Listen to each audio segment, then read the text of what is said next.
Hello guys, welcome to my YouTube channel Kavita with story में आपका फिर से स्वागत है। आज मैं जाति प्रथा के बीच फंसी हुई एक प्रेम कहानी लेके आई हूँ, तो इसे प्लीज़ ध्यान से ज़रूर सुनिएगा।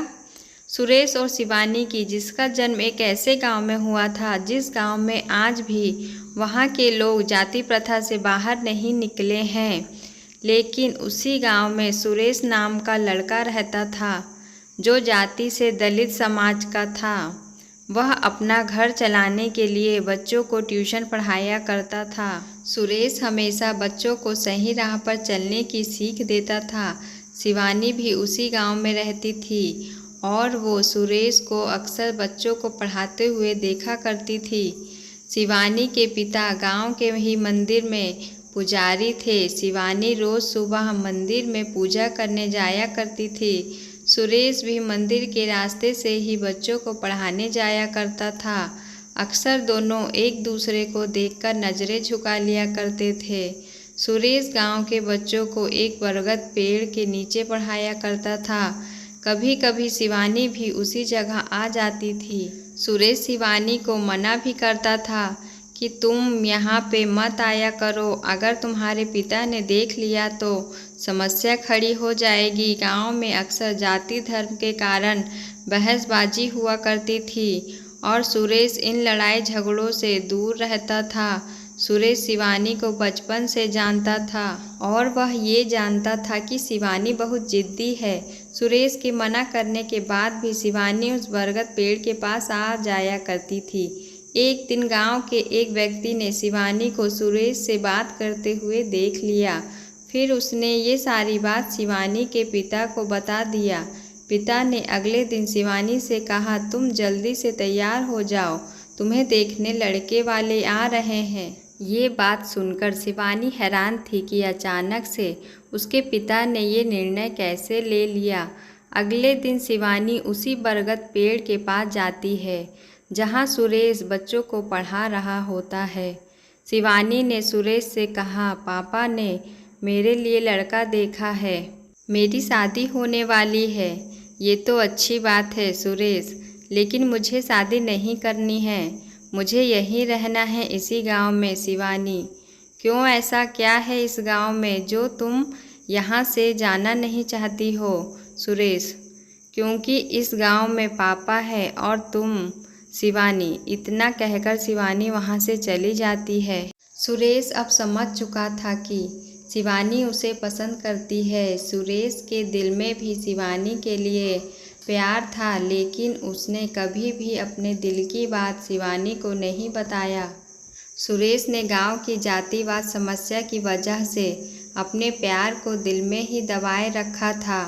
लेकिन जब शिवानी ने उससे कहा कि उसकी शादी होने वाली है, तब सुरेश की दिल की धड़कनें तेज हो गई थी।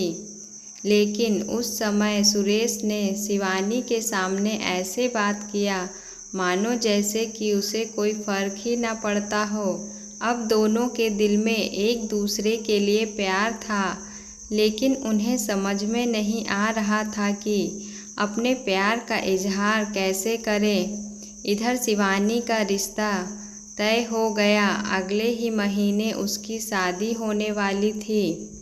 2 सप्ताह से सुरेश ने शिवानी को कहीं नहीं देखा। किसी ने बताया कि उसका रिश्ता तय होने के कारण अब वह घर से बाहर नहीं निकलती। सुरेश अब उसी बरगद पेड़ के पास जाकर शिवानी की पुरानी बातों को याद करता। उसे अब कोई रास्ता नहीं दिखाई दे रहा था। अगले सोमवार को शिवरात्रि पूजा थी। सुरेश सुबह से ही मंदिर के पास खड़ा था। उसे उम्मीद था कि शिवानी मंदिर जरूर आएगी और कुछ देर बाद शिवानी मंदिर आती है। सुरेश तुरंत मंदिर के गेट के पास जाकर खड़ा हो जाता है। शिवानी की नज़र सुरेश पे पड़ती है। वह सुरेश को देखकर मायूस हो जाती है। जब शिवानी पूजा करके मंदिर से बाहर निकलती है, तब सुरेश उसे मिलने का इशारा करता है। दोपहर के समय उसी बरगद पेड़ के पास दोनों मिलते हैं। शिवानी की नज़रें सुरेश को ही देख रही थी। सुरेश अपनी नज़र नीचे करके कहता है, शिवानी, जब तुम मेरे पास रहती थी तब मुझे कुछ फ़र्क नहीं पड़ता था और ना ही मुझे कुछ महसूस होता था, लेकिन आज जब तुम दूर जा रही हो तो पता नहीं मुझे अजीब सी बेचैनी हो रही है।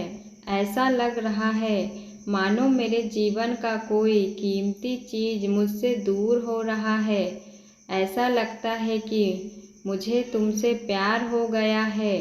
अब मुझे समझ में नहीं आ रहा है कि मैं क्या करूं। सारी बातें सुनकर शिवानी की आंखों में आंसू आ गए। उसने कहा, सुरेश, अब तुम ही बताओ कि मैं क्या करूं।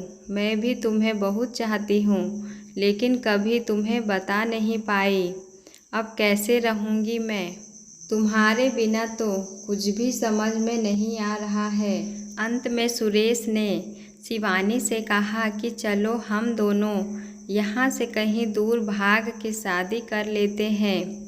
लेकिन शिवानी ने सुरेश को मना कर दिया, क्योंकि शिवानी को अपने पिता की इज्जत और गांव में उनकी मान सम्मान सामने दिखने लगी और वो ऐसा कोई कदम नहीं उठाना चाहती थी जिसकी वजह से उसके पिता का सिर झुके।